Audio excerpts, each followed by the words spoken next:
Menteri Koordinator Bidang Kemaritiman dan Investasi Luhut Binsar Panjaitan akan terus melakukan komunikasi dengan Menteri-Menteri Energi dan Industri Uni Emirat Arab (UAE), Suhail Mohammed Al-Mazrouei.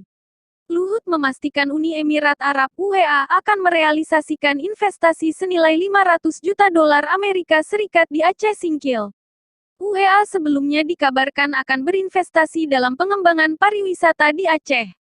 Pada awal Maret lalu, Gubernur Aceh Nova Iriansyah menandatangani kerjasama pengembangan dan investasi pariwisata dengan Murban Energy Limited, Uni Emirat Arab (UAE), yang akan dipusatkan di Pulau Banyak, Aceh Singkil. Ada satu proyek senilai 500 juta dolar Amerika Serikat yang mereka ingin investasikan dan mereka sudah meninjau dan sudah bicara. Dan saya bertelepon, tetap berkomunikasi dengan Menteri Suhail, tanggal 13, 14, 15 September.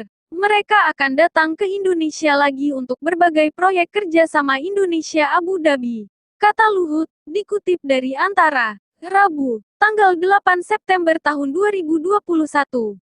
Meski membawa kabar baik soal progres investasi di Tanah Rencong, Luhut meminta masyarakat agar tidak marah karena dalam investasi tersebut nantinya akan ada campur tangan Tiongkok.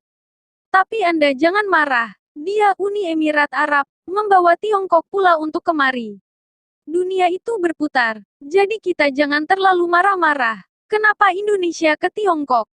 Ini malah Abu Dhabi membawa CEO-nya orang Tiongkok. Jadi inilah sekarang globalisasi itu, jelasnya. Luhut juga mengingatkan, Indonesia tidak bisa begitu saja membatasi diri lantaran saat ini dunia sudah semakin mengglobal. Yang terpenting, lanjutnya, Indonesia tetap harus membangun ketahanan nasional. Ke siapa saja kita bisa berhubungan, tapi ketahanan nasional kita harus kita bangun. Kalau kita membentengi diri kita nggak boleh berhubungan, kita akan nanti kecele bahwa dunia ini sudah begitu mengglobal, ujarnya. Kembali soal investasi Uni Emirat Arab di Aceh Singkil, menurut Luhut, berdasarkan diskusi dengan Gubernur Aceh, seharusnya sudah tidak ada masalah terkait insentif yang diminta pihak Uni Emirat Arab. Luhut pun mengaku telah mengunjungi langsung kawasan Aceh Singkil yang diincar UAE.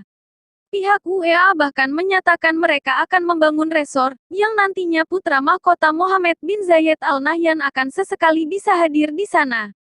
Presiden memerintahkan kami, perintahkan saya karena saya kebetulan penanggung jawab, agar itu dituntaskan. Dan kita ingin tuntaskan tentu dalam aturan-aturan main yang ada, katanya. Menurut Menteri, pihaknya sudah pergi ke Singkil dan melihat hampir 40.000 hektare rawa dengan panorama yang luar biasa indah, serta dilihat oleh tim dari Abu Dhabi. Mereka mau bikin resor, dia mau katanya Crown Prince Mohammed bin Zayed juga akan sekali-sekali ada di sana, karena dia ingin direct flight dari Abu Dhabi langsung ke Singkil, ujar Luhut.